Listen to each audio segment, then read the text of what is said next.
ذالک الکتاب لا ریب فیہ ھدی للمتقین۔ معزز سامعین اور عزیزان محترم، اللہ رب العزت کی آخری کتاب قرآن کریم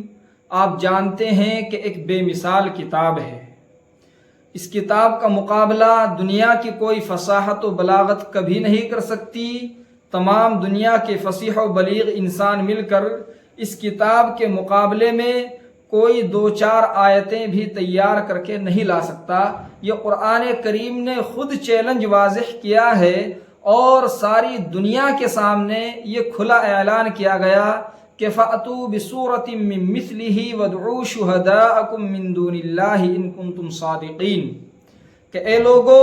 جو قرآن پاک کی مخالفت کرتے ہیں، اللہ رب العزت کے کلام کو غلط سمجھتے ہیں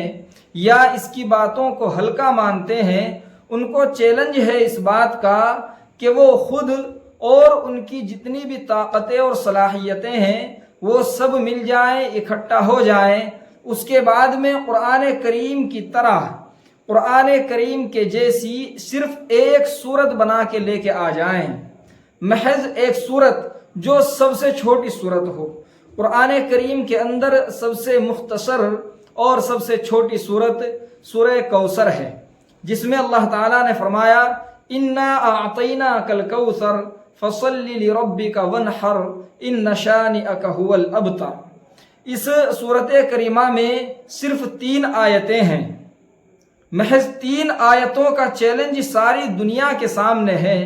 مگر اتنا لمبا عرصہ گزر گیا اور آپ جانتے ہیں کہ آج تک کسی کے اندر اتنی مجال نہیں جو یہ دعویٰ کر سکے کہ میں قرآن کریم کی طرح کچھ باتیں تیار کر کے لایا ہوں۔ یہ قرآن پاک کا کھلا معجزہ ہے جو قیامت تک قائم اور دائم ہے۔ قرآن کریم کی مثال کوئی پیش نہیں کر سکتا، نہ دنیا کی کوئی طاقت، نہ دنیا کی کوئی تنظیم، نہ کوئی مخالف، نہ کوئی موافق۔ خود قرآن کریم کے جو ماہرین ہیں، جنہوں نے تمام زندگی قرآن پاک کی باریکیوں کو سمجھنے میں گزار دی ہے، قرآن کریم کی خدمت کرتے ہیں، ان کا راتوں اور دنوں کا مشغلہ قرآن کریم کو پڑھانا، سمجھنا اور سمجھانا ہے۔ یہ چیلنج ان کے لیے بھی ہے، یہ صرف مخالفین کے واسطے ہی نہیں ہے بلکہ تمام کائنات اور تمام جہان کے لیے اللہ کا یہ کھلا چیلنج ہے کہ کوئی بھی انسان، کوئی بھی جنات یا دنیا کی کوئی بھی طاقت قرآن پاک کی طرح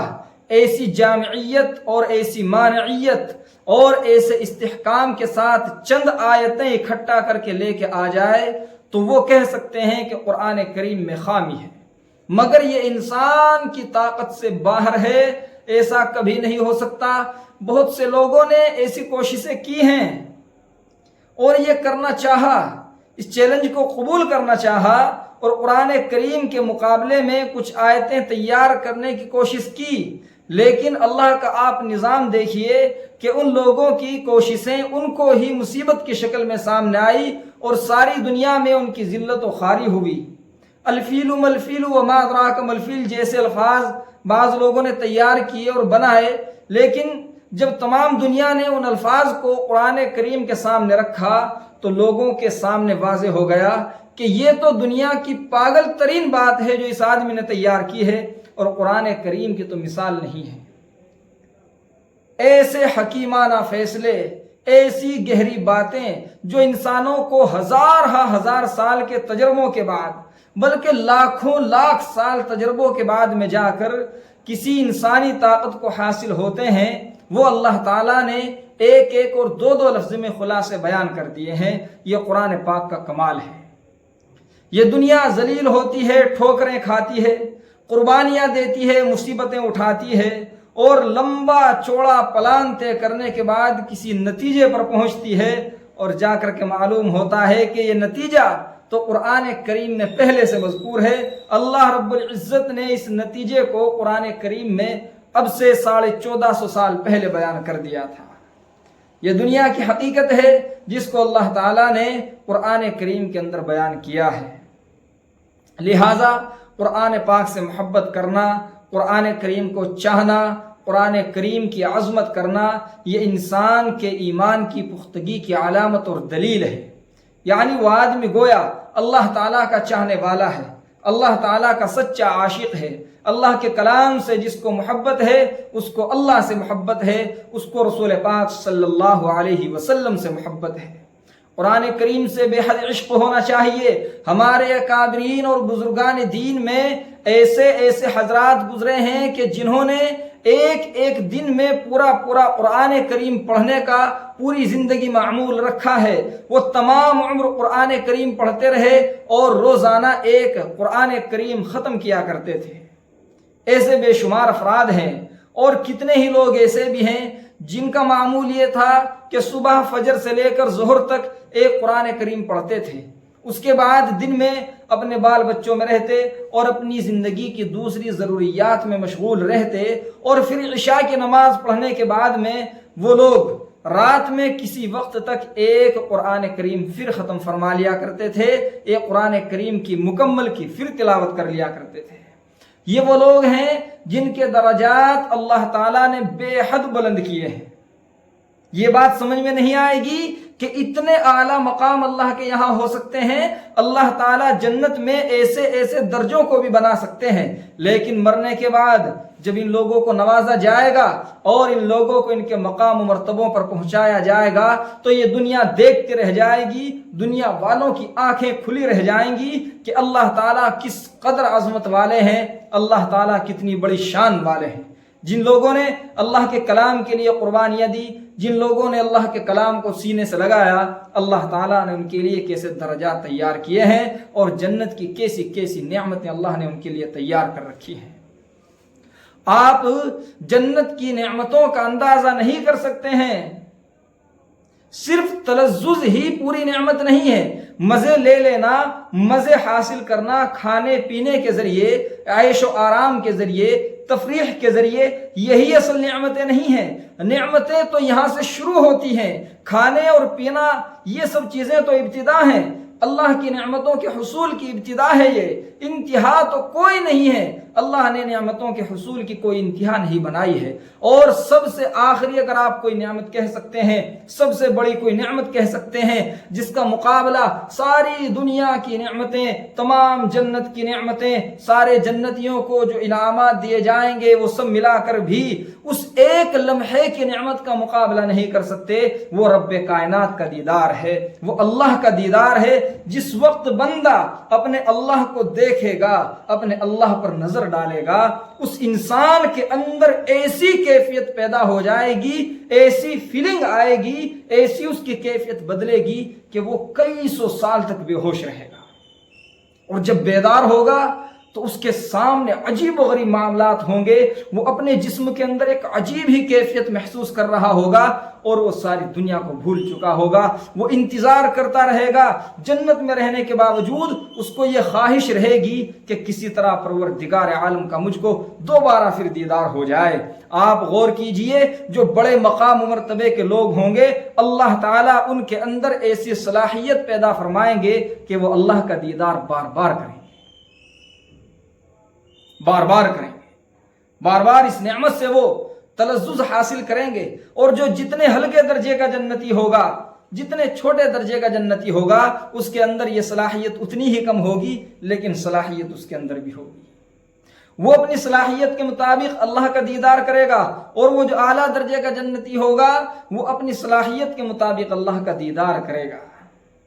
لیکن اللہ کے دیدار سے جو آدمی بھی ایک بار مستفیض ہو جائے گا، جس کو ایک بار بھی اللہ کا دیدار نصیب ہو جائے گا، اس کو معلوم ہوگا، وہ جان لے گا کہ تمام دنیا میں، ساری آخرت میں، پوری جنت میں اللہ نے جہاں تک بھی یہ کائنات پھیلائی ہے، کہیں ایسی مزے کی چیز موجود نہیں ہے، اور کسی بھی چیز میں ایسی راحت، ایسا مزہ نہیں ہے جیسا اللہ کے دیدار میں مزہ ہے۔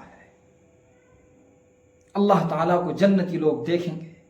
اب آپ اس سے اندازہ کر سکتے ہیں کہ جنت میں کتنے درجات اور کتنے مقامات ہو سکتے ہیں۔ عزیز دوستو، میں یہاں پر یہ بات واضح کر دینا چاہتا ہوں کہ رسول پاک صلی اللہ تعالی علیہ وسلم جو تمام کائنات کے سردار ہیں، تمام نوع انسانی کے سردار ہیں،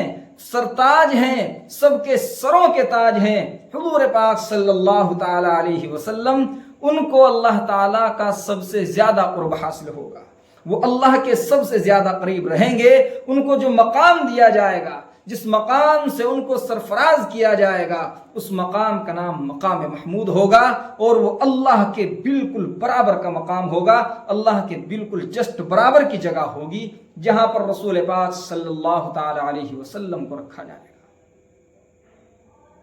اللہ رب العزت نے مقام محمود کا تذکرہ قرآن کریم میں کیا ہے،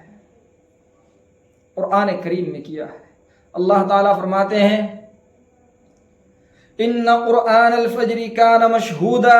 ومن اللیل فتہجد بہ نافلۃ لک عسى ان یبعثک ربک مقاما محمودا، کہ اے رسول پاک صلی اللہ علیہ وسلم، اے محمد عربی صلی اللہ علیہ وسلم، آپ رات میں تہجد پڑھا کیجئے، چونکہ آپ صلی اللہ تعالی علیہ وسلم نے تمام زندگی رات میں تہجد پڑھی ہے۔ رات کا اکثر حصہ رسول عربی صلی اللہ علیہ وسلم اللہ کے سامنے رونے میں گزارتے تھے، اللہ کے سامنے گزارتے تھے، کھڑے ہو کر کے پوری رات کو گزار دیا کرتے تھے۔ اللہ تعالیٰ نے فرمایا کہ عسیٰ ان یبعثک ربک مقاما محمودا،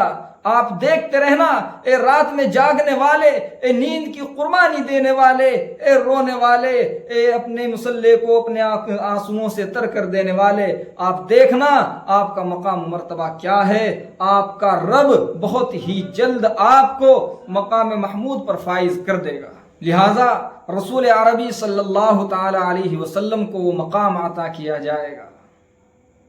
مقام محمودہ۔ آپ اذان سنتے ہیں، اذان ہوتی ہے، پکارا جاتا ہے، اللہ کی طرف دعوت دی جاتی ہے، اس کے بعد میں جو دعا پڑھنا سنت ہے، جس دعا کو پڑھا جاتا ہے وہ ایسی دعا ہے کہ جس میں رسول پاک صلی اللہ علیہ وسلم کے لیے ان کے مقام و مرتبے کا تذکرہ ہے۔ اللہم رب هذه الدعوة التامة والصلاة القائمة آت سیدنا محمد الوسیلة والفضیلہ وابعثہ مقاما محمودا، اے اس دعوت کے مالک، اے اس پکار کے مالک، والصلاة القائمہ، اور نماز جو قائم کی جاتی ہے اس کے مالک اور خالق، اے پروردگار عالم، آت محمد الوسیلۃ والفضیلہ، آپ رسول عربی صلی اللہ علیہ وسلم کو وسیلہ عطا فرمائیے، ان کو فضیلت عطا فرمائیے، وابعثہ مقاما محمودا،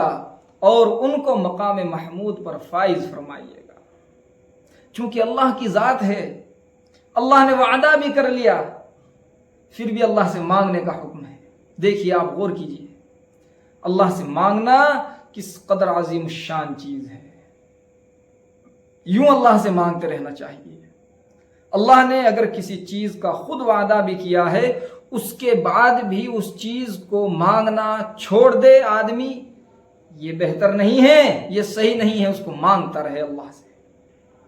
اور نہ یہ مانگنا اس بات کی علامت ہے کہ ہم کو اللہ کے وعدے پر یقین نہیں ہے، ایسا بھی نہیں ہے،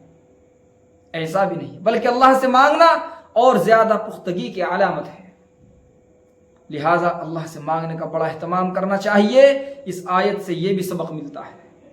تو رسول عربی صلی اللہ علیہ وسلم کو مقام محمود پر فائز کیا جائے گا۔ اللہ کی جنت کی نعمتیں بے انتہا، بے شمار، لا تعداد لا تحصا، انتہائی عجیب و غریب صورتحال ہوگی۔ الغرض وہاں سب درجات ہوں گے۔ قرآن کریم سے جو آدمی جتنا زیادہ عشق رکھے گا، قرآن کریم کو جتنا زیادہ پڑھے گا، جتنا زیادہ قرآن کریم کو سمجھنے کی کوشش کرے گا، اور تمام عمر یہ کوشش کرتا رہے گا کہ میں قرآن پاک کے مطابق زندگی گزارنے لگوں، میری اس زندگی میں جو بات بھی اللہ کی مرضی کے خلاف ہے، میری اس زندگی میں جو طریقہ بھی اللہ کو ناراض کرنے والا ہے، اللہ کا یہ پیغام جو قرآن کریم کی شکل میں ہے، میرے جس عمل کو بھی غلط ٹھہراتا ہے، غلط بتاتا ہے، میں اس عمل کو چھوڑ دوں، اور جس کام کو کرنے کے لیے اللہ رب العزت اپنی کتاب میں ہمارے لیے پیغام بھیجتے ہیں، کاش میں وہ کام کرنے لگوں اور اس کام کو کرنے کی انسان کوشش کرتا رہے تو ایسے انسان کے لیے اللہ کے یہاں بڑے درجات اور بڑے مقامات ہیں۔ اسی کا نام ہے قرآن کریم سے محبت کرنا۔ صرف نام قرآن کریم کا لیتے رہنا یا بہت اچھی آواز میں 2-4 سورتیں پڑھ لینا یا قرآن کریم کے عشق کا دعویٰ کر لینا یہ قرآن کریم کی محبت کی علامت اور دلیل نہیں ہے۔ علامت اور دلیل یہ ہے کہ انسان اپنی پوری زندگی قرآن کریم کے حوالے کر دے، اپنا ہر کام قرآن کریم کے سانچے میں ڈھال کر کے کرے، اپنی مرضیوں کو بھول جائے، اپنی مرضیوں کو چھوڑ دے، اللہ کی مرضیوں کو اپنائے، اللہ کی مرضیوں کے مطابق عمل کرے۔ یہ ہے اللہ کی کتاب سے محبت کرنا، یہ ہے اللہ کے پیغام کو سینے سے لگانا، اور یہ ہے اللہ کی پکار پر لبیک کہنا۔ اس کے علاوہ جو حکم اچھا لگا اس پر عمل کر لیا، اور جو بات اچھی نہ لگی، جو بات طبیعت کے خلاف ہوئی، اس کو چھوڑ دیا، اس کو ترک کر دیا، یہ قرآن کریم کو اپنانا نہیں ہے۔ جیسا کہ آج مسلمانوں کی صورتحال ہے، آپ اچھی طرح جانتے ہیں کہ مسلمانوں کے اعمال کس طریقے کے ہو چکے ہیں۔ وہ قرآن کریم میں سے بھی صرف انہی باتوں پر عمل کرتے ہیں جو ان کی خواہشات کے مطابق ہیں، ان کو وہی مسئلہ اچھا لگتا ہے جو ان کی مرضی کے موافق ہوتا ہے، اور جس مسئلے میں، جس معاملے میں، اللہ کے جس حکم میں ان کی مرضی کی مخالفت ہوتی ہے تو وہ اللہ کی مرضی کو چھوڑ دیتے ہیں، اللہ کے حکم کو چھوڑ دیتے ہیں، اپنی مرضی کو اپناتے ہیں، اپنی مرضی کے مطابق زندگی گزارتے ہیں۔ آپ صبح سے شام تک مسلمانوں کے معاملات میں ایسی 1-2 نہیں ہزاروں چیزیں دیکھ لیں گے۔ مثال کے طور پر طرح طرح کی جو رسمیں آج معاشرے میں پائی جاتی ہیں، اللہ رب العزت نے ان سب چیزوں کا، ان طریقوں کا بائیکاٹ کیا ہے، ان کا انکار کیا ہے، اور کہا ہے لَقَدْ كَانَ لَكُمْ فِي رَسُولِ اللَّهِ أُسْوَةٌ حَسَنَةٌ۔ رسول عربی صلی اللہ علیہ وسلم ہی تمہارے لیے شاندار نمونہ ہے، انہی کی زندگی میں تمہارے لیے آئیڈیل ہے۔ ان کے طریقوں کے علاوہ تم جو طریقہ اپناؤ گے تو تباہ و برباد کر دیے جاؤ گے۔ لہذا برتھ ڈے منانا اور طرح طرح کے دنوں کو منانا، ٹیچر ڈے منانا، مدر ڈے منانا، فادر ڈے منانا، کیک کاٹنا، شادیوں اور بیاہوں میں ناچنا کودنا، ڈھول اور تماشے بجانا، پٹاخے پٹخانا، رسموں اور رواجوں کو فالو کرنا، ان کو اپنانا، رسم اور رواج کی وجہ سے پردہ چھوڑ دینا، پردہ نہ کرنا، بے شرمی کی زندگی گزارنا، یہ سب چیزیں وہ ہیں جن کو اللہ کا کلام، اللہ کا پیغام نکارتا ہے، لیکن مسلمان ان چیزوں کو چھوڑنے کے لیے کسی بھی طرح تیار نہیں، کسی بھی طرح ماننے کے لیے تیار نہیں ہے۔ یہ مسلمانوں کی صورتحال ہے اور یہ سب کے سامنے ہے۔ لہٰذا اگر ہم اللہ کے کلام سے وفا کرنے والے ہیں، اللہ کے کلام کے وفادار ہیں، تو ہمیں اپنی زندگیوں میں اللہ کے اس کلام کو، اللہ کے اس پیغام کو لانا ہوگا۔ آپ نہیں جانتے کہ جب بھی کوئی مشین کسی کے یہاں بھیجی جاتی ہے، کوئی خریدتا ہے اور وہ مشین کسی قیمت کی حامل ہوتی ہے، وہ بڑے درجے کی چیز ہوتی ہے، تو اس کے ساتھ ایک گائیڈ بک دی جاتی ہے جس میں یہ لکھا ہوتا ہے کہ آپ اس مشین کو کیسے استعمال کریں گے، آپ اس کو کیسے چلائیں گے، اس کو استعمال کرنے کا طریقہ کیا ہے۔ اگر ان طریقوں کی مخالفت کی جائے، ان کے خلاف کام کیا جائے تو ایسی شکل میں وہ مشین خراب ہو جاتی ہے، اس کا فائدہ نہیں ہوتا، اور اس میں لگائے گئے پیسے خراب اور برباد ہو جاتے ہیں، اور تباہی اور بربادی آتی ہے۔ اور اگر وہ بہت زیادہ قیمتی اور مہنگی ہو، اس مشین کا مقصد تمام مقاصد میں سب سے بڑا ہو، تو پورا کارخانہ خراب ہو جاتا ہے۔ یہ جو انسان ہے یہ ایک مشین کی طرح ہے، اس کا ایک کام ہے جو اس کو کرنا ہے۔ اس مشین کے ساتھ میں اللہ رب العزت نے جو گائیڈ بک دے کے بھیجی ہے، اس کا نام قرآن کریم ہے، وہ اللہ کی کتاب ہے۔ اب جو انسان بھی اپنی زندگی اللہ کے اس کلام کے مطابق گزارے گا تو کامیاب ہو جائے گا، اور جو اللہ کے کلام کے مخالف گزارے گا، اللہ کی مرضیوں کے خلاف زندگی گزارے گا،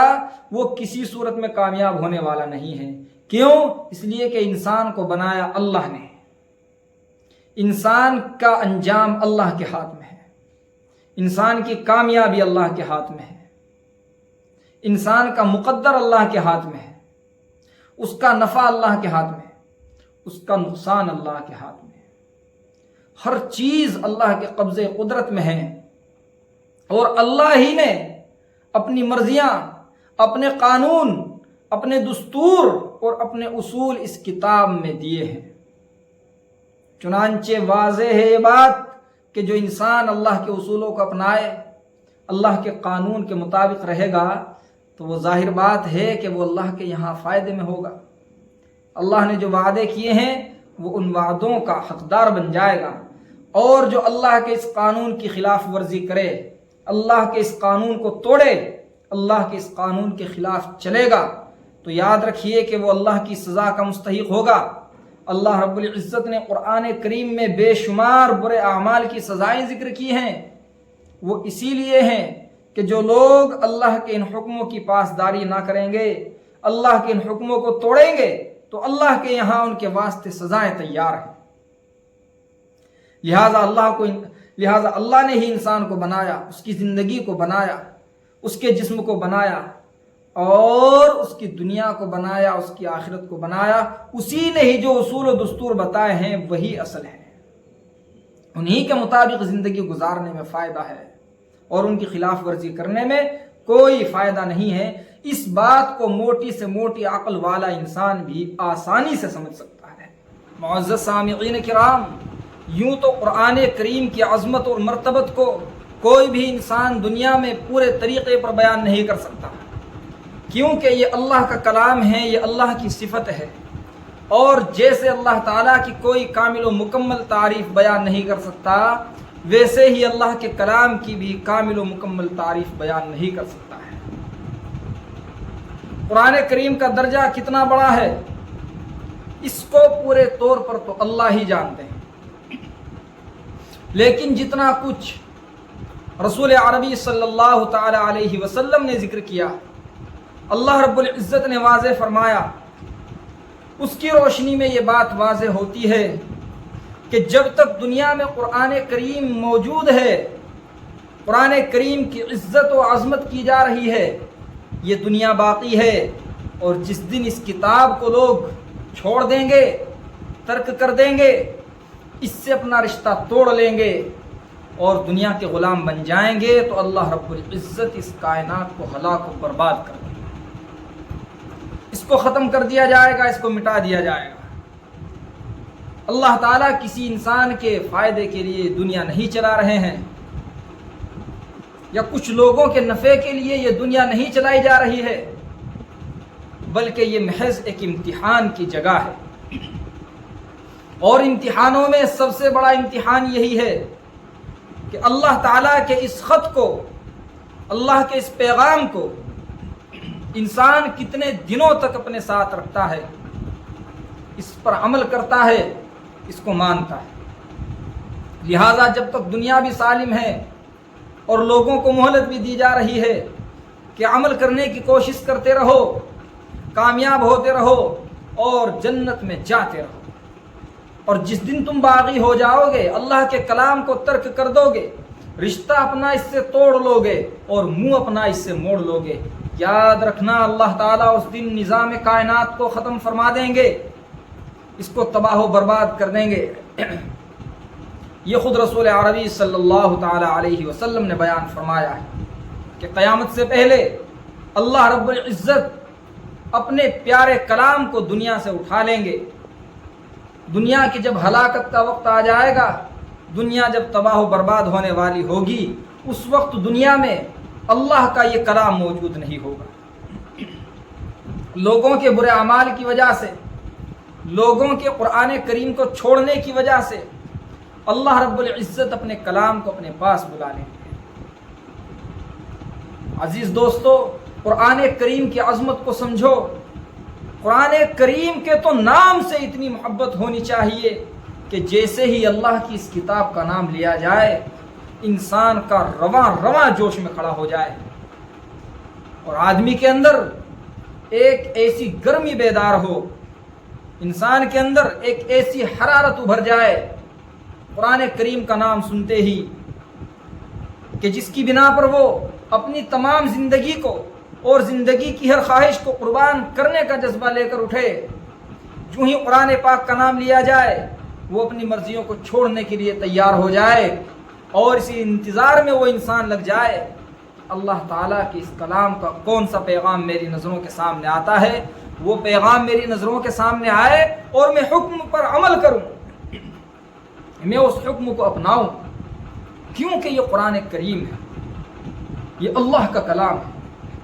آدمی سوچے تو صحیح، کہاں یہ انسان جو ہر چیز میں محتاج ہے اور کہاں پروردگار عالم تمام کائنات شجر و حجر جن و انس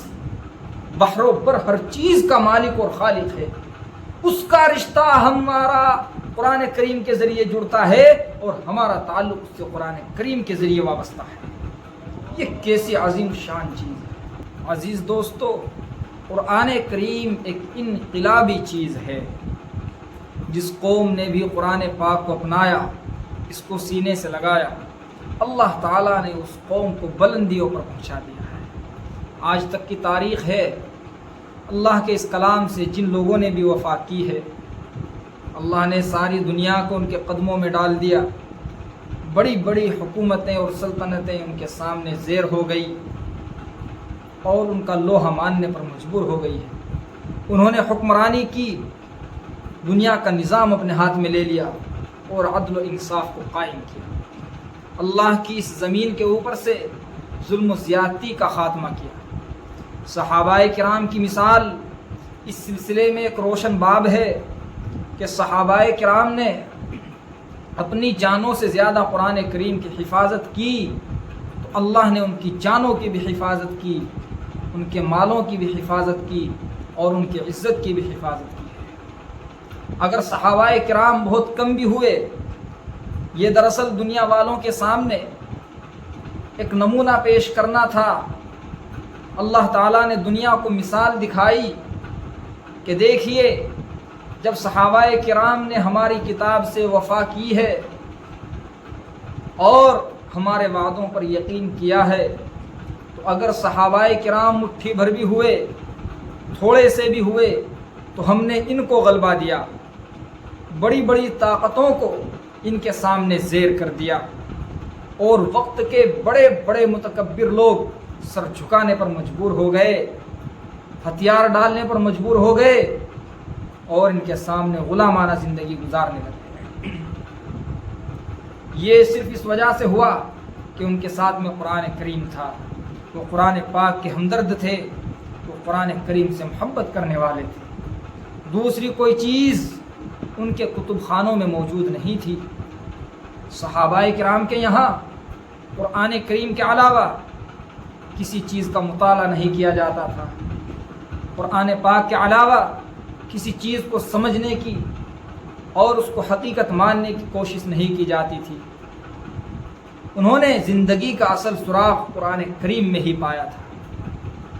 جس کی وجہ سے اللہ نے ان کو دنیا میں بھی کامیابی دی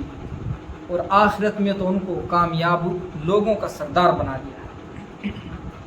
جب سے وہ دنیا سے گئے ہیں آج تک وہ اللہ کی جنت میں ہے اور ہمیشہ اللہ کی نعمتوں اور جنتوں میں ہی رہے۔ یہ ہے قرآن کریم کو اپنانے کا نتیجہ، قرآن کریم کو سینے سے لگانے کا انجام۔ لہٰذا آپ دیکھیے اور غور کیجئے کہ صحابہ کرام کی حالت کیا تھی۔ یہ وہی عرب کے لوگ ہیں کہ جس عرب کی زمین پر دنیا کا کوئی حاکم حکومت بھی کرنے کے لیے تیار نہیں ہوتا تھا۔ ہر انسان جانتا تھا کہ عرب کے لوگوں میں سلیقہ نہیں ہے، ان کے اندر شعور اور سمجھ نہیں ہے، وہ عجیب و غریب فطرت اور عجیب و غریب مزاج کے لوگ ہیں۔ ان کے یہاں نہ کوئی تہذیب ہے، ان کے یہاں نہ کوئی تعلیم ہے، ان لوگوں پر کوئی حکومت کرنے کے لیے تیار نہیں تھا، نہ وہاں کوئی حکومت تھی۔ ان کو بدو کہا جاتا تھا، ان کو چرواہے کہہ کر پکارا جاتا تھا، اونٹ کی مینگنیوں میں کھیلنے والے ان کو سمجھا جاتا تھا، ساری دنیا میں ان کو ذلیل اور خوار کہا جاتا تھا۔ ہر انسان عرب کے ان لوگوں سے نفرت کیا کرتا تھا، ان کا نام سن کر ہر انسان کے ذہن میں ایک بدبو پیدا ہو جایا کرتی تھی۔ ان سے نفرت کرنا گویا دنیا کا ماحول بن چکا تھا۔ لیکن جب قرآن کریم آتا ہے تو وہی لوگ جن کو کبھی بدو کہا جاتا تھا، آج ان کو صحابہ اور صحابہ کرام اور دنیا کا فاتح پکارا جانے لگا۔ جن کو کبھی ان پڑھ اور گنوار کہا جاتا تھا، جب ان کے ہاتھوں میں قرآن کریم آیا تو وہ ساری دنیا کے سردار بن گئے۔ جن کو زندگی جینے کا شعور اور سلیقہ نہیں تھا، انہوں نے ساری دنیا کو زندگی گزارنے کا طریقہ بتایا۔ جن کے یہاں کسی بڑے یا چھوٹے کی کوئی حیثیت نہیں تھی، کسی کا کوئی مقام نہیں تھا، جب ان لوگوں نے قرآن کریم کو اپنایا، قرآن کریم کو سینے سے لگایا، تو ساری دنیا کے اندر انہوں نے ایک نظام بنا کر دکھا دیا، ساری دنیا کو ایک دستور دیا اور اس دنیا میں انقلاب برپا کر دیا۔ وہ لوگ جو ایک دوسرے کے خون کے پیاسے ہوا کرتے تھے، جن کے یہاں رحم دلی کا کوئی نام و نشان نہیں تھا، انسانیت تو دور کی بات، شیطانیت بھی جن کو دیکھ کر شرم کر جائے، ایسے ظالم و جابر لوگ تھے۔ لیکن جب قرآن کریم کا انہوں نے سبق پڑھا تو ان لوگوں کی محبت کی مثال دنیا آج تک پیش نہیں کر سکتی۔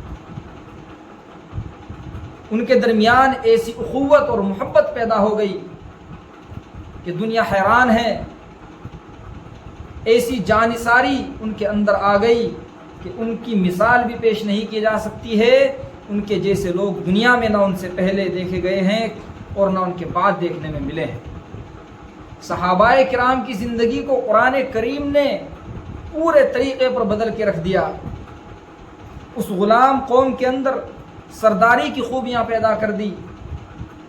بے ضمیر قوم کے اندر خودداری کو پیدا کر دیا،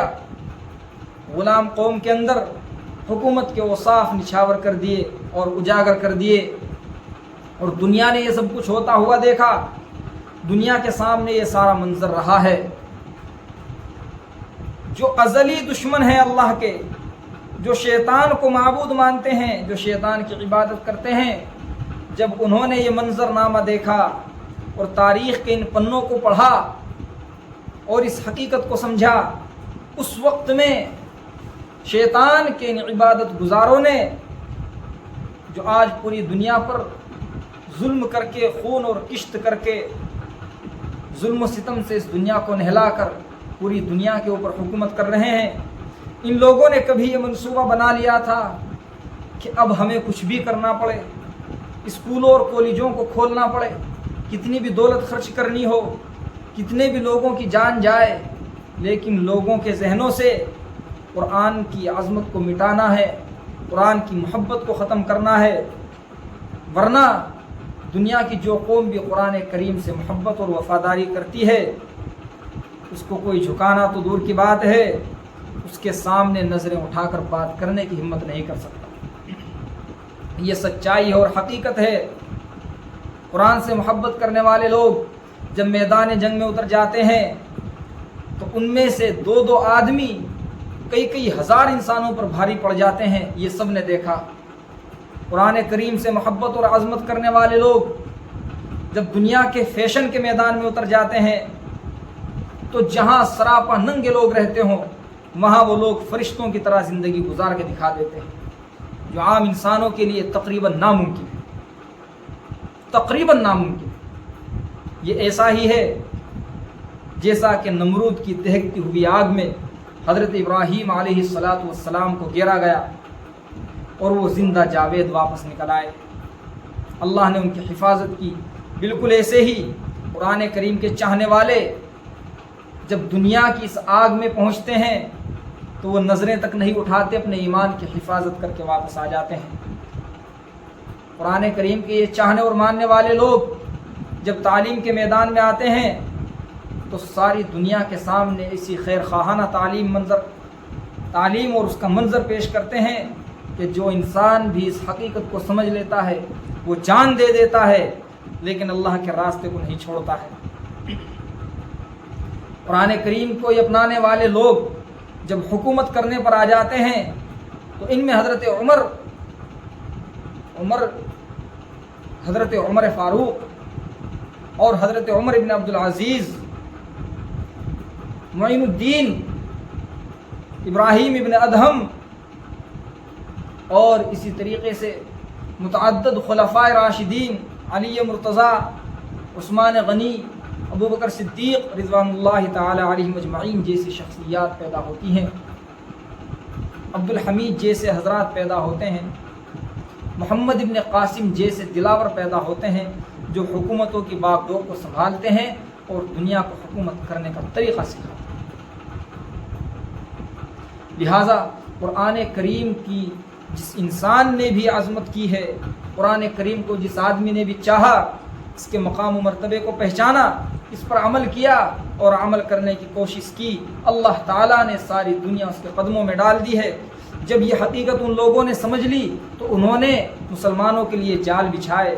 مسلمانوں کے ایمانوں کو ختم کرنے کی کوشش کی اور ان کے دلوں سے قرآن کریم کے تعلق کو کاٹنا چاہا۔ یہ دشمن نہیں چاہتے کہ مسلمان کے گھر میں قرآن کریم کی تلاوت ہو، یہ دشمن نہیں چاہتے کہ مسلمان فجر کی نماز پڑھے اور اپنے نبی کے طریقے پر آ کر فجر کے بعد قرآن کریم کھول کر بیٹھ جائے، نہیں چاہتا دشمن۔ اسی لیے ماحول بنایا جاتا ہے کہ رات میں دیر تک جاگا جائے اور صبح میں دیر تک سویا جائے۔ دشمن نہیں چاہتا کہ ان کے یہاں قرآن کریم کو سمجھنے والے پیدا ہوں، لہٰذا علماء کو ستایا جاتا ہے اور ہمارے جاہل عوام بھی علماء کو ستانے میں ان دشمنوں کے کارکرد ثابت ہوتے ہیں۔ جو دشمن چاہتے ہیں وہی ہماری عوام کرتی ہے۔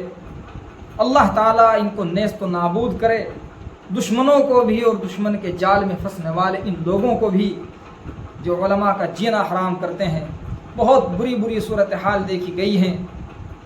جو قرآن کریم کے پڑھنے والوں کو ستایا جاتا ہے،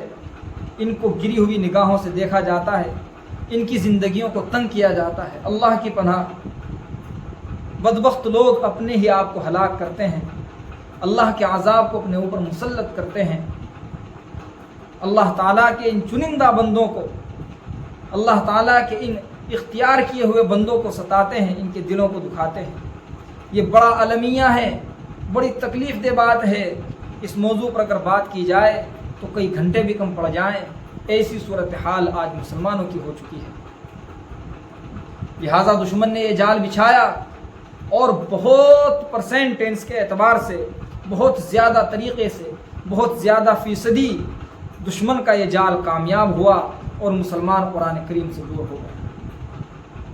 یہ جو اسکول اور کالج کھولے گئے ہیں، یہ مسلمانوں کو ترقی دینے کے لیے نہیں ہیں، یہ مسلمانوں کو نوکریاں دینے کے لیے نہیں ہیں، یہ مسلمانوں کو عہدے دینے کے لیے نہیں ہیں، مسلمان کو تعلیم دینے کے لیے نہیں ہے، بلکہ ان کا صرف یہ مقصد ہے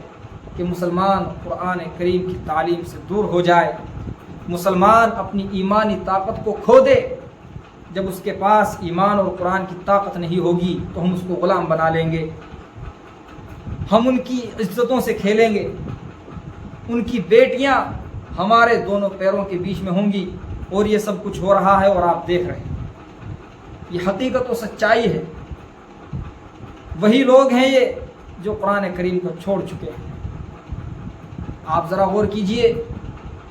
جو بھی مسلمان گھرانے کی بیٹی غیر مسلم کا شکار ہوتی ہے، کیا آپ یہ مثال پیش کر سکتے ہیں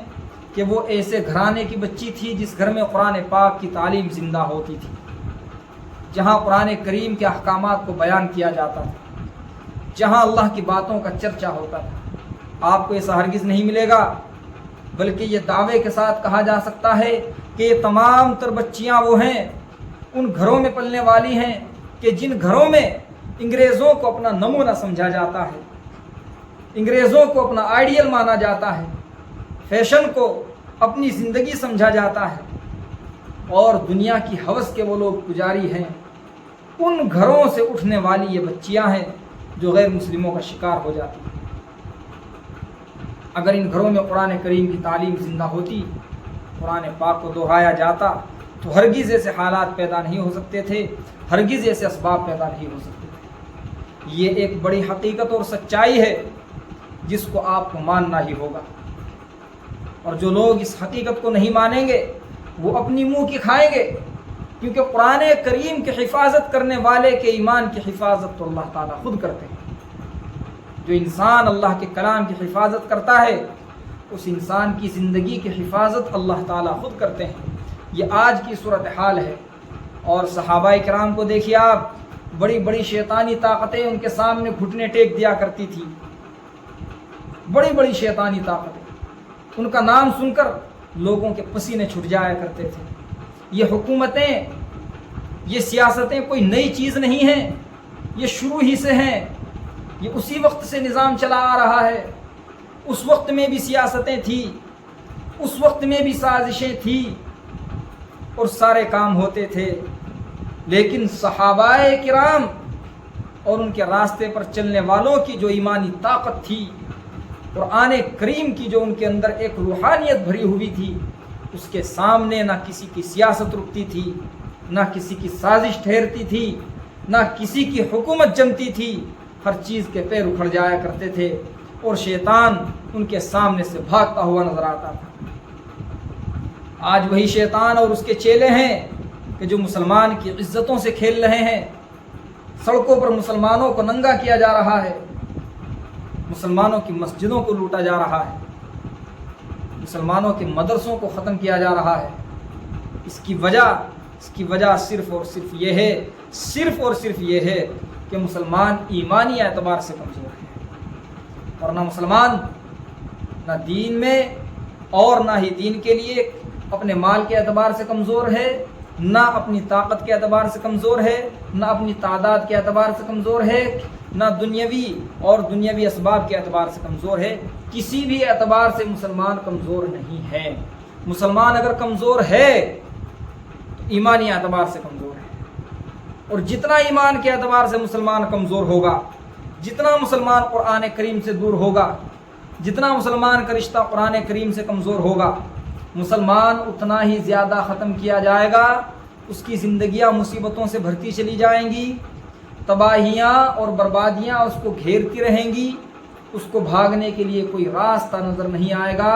کوئی پناہ گاہ نہیں ہوگی، اس کو کوئی بچانے والا نہیں ہوگا۔ یہی حقیقت اور سچائی ہے۔ اے غیور مسلمانوں، سمجھو، اس بات کا احساس پیدا کرو کہ جو آج ہم مصیبتوں میں گھرے ہوئے ہیں، جو ہمارا آج کوئی پرسان حال نہیں ہے، کیا اس کی وجہ ایمانی کمزوری کے علاوہ اور کچھ بھی ہو سکتی ہے؟ ہرگز نہیں ہو سکتی۔ شاعر نے اس بات کو انتہائی مختصر الفاظ میں اور بڑے ہی شاندار طریقے سے بیان کیا ہے۔ آپ سنیے اور غور کیجیے۔ شاعر کہتا ہے، وہ معزز تھے زمانے میں مسلمان ہو کر، یعنی صحابہ کرام اور اس وقت کے مسلمان، وہ معزز تھے، عزت والے تھے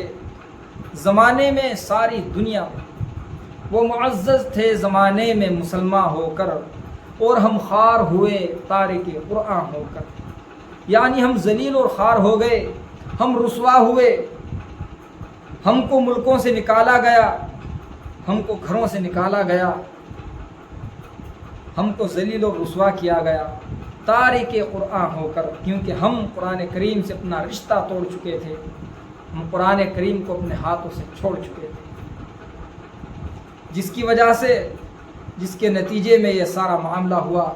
اور یہ سب کچھ مسلمانوں کو جھیلنا پڑا، اور جھیلنا پڑ رہا ہے، اور مسلمان یوں ہی تباہ و برباد ہوتا رہے گا، یہاں تک کہ قرآن کریم کو اپنے سینے سے لگا لے۔ قرآن پاک کو سینے سے لگائے گا تو انشاءاللہ الکریم اللہ رب العزت خود مسلمان کی حفاظت فرمائیں گے، خود مسلمان کے مال کی، جان کی، اس کی آبرو کی، اس کی عزت کی، اس کی زندگی کی حفاظت فرمائیں گے، یہاں تک کہ اس کے مرنے کے بعد تک کی زندگی میں اللہ تعالیٰ خیر، راحت، سکون، وقار، عیش اور آرام کو اللہ تعالیٰ پیدا فرما دیں گے۔ مرنے کے بعد تک انسان فائدے اور نفع میں رہے گا اگر قرآن کریم سے انسان محبت اور ہمدردی کرنے لگے گا۔ اور قرآن کریم کو جو بھی چھوڑے گا، قرآن کریم کا جو بھی باغی ہوگا، خواہ وہ کوئی بھی ہو، یہ جو غیر مسلم ہیں یہ بھی یوں ہی تباہ و برباد ہیں کہ انہوں نے قرآن کریم سے اپنا رشتہ توڑ رکھا ہے، نہ پڑھتے ہیں، نہ سمجھتے ہیں، نہ غور کرتے ہیں، ورنہ اللہ کے بے حد پیغامات ہیں ان کے لیے جن کی وجہ سے یہ ہدایت پر آ سکتے ہیں، لیکن قرآن کریم سے رشتہ توڑنے کی وجہ سے ان پر خدا کی سب سے بڑی لعنت، جس لعنت کا مقابلہ ساری دنیا کا عذاب مل کر نہیں کر سکتا، اور وہ گمراہی ہے کہ یہ لوگ ایمان سے خالی ہیں۔ جس دن ان کو سزا ملنی شروع ہوتی ہے، ان کے جتنے لوگ بھی مر چکے ہیں اور مریں گے، وہ جوں ہی مرتے ہیں ان کو جو سزا ملنی شروع ہوتی ہے، ہمیشہ ہمیشہ ہمیشہ ہمیشہ کبھی ختم نہیں ہوگی، وہ سزا کبھی ہلکی نہیں کی جائے گی۔ لا یخفف عنہم العذاب ولا هم ینظرون، کبھی ان کا عذاب ہلکا نہیں۔ ایسی سزاؤں میں اللہ تعالیٰ ان کو رکھتے ہیں، ان پر بھی یہ لعنت، یہ پھٹکار، یہ مصیبت، یہ بلائیں اسی لیے ہیں کہ انہوں نے قرآن کریم سے اپنا رشتہ توڑا۔ لہٰذا مسلمانوں کو بیدار ہونا چاہیے اور قرآن کریم کو سینے سے لگانا چاہیے۔ قرآن پاک کو پڑھو، سمجھو، اس کو سمجھنے کی کوشش کرو، بچوں کو پڑھاؤ، نظام بناؤ قرآن کریم کے پڑھنے، سمجھنے اور سمجھانے کا، نظام بناؤ قرآن کریم پر عمل کرنے کا، قرآن کریم کی تعلیمات کے عام کرنے کا۔ اللہ سے دعا کیجئے کہ اللہ تعالی ہم کو قرآن کریم کی محبت اور عظمت عطا فرمائے، قرآن کریم کے مطابق زندگی گزارنے کی توفیق عطا فرمائے۔ وما علینا الا البلاغ۔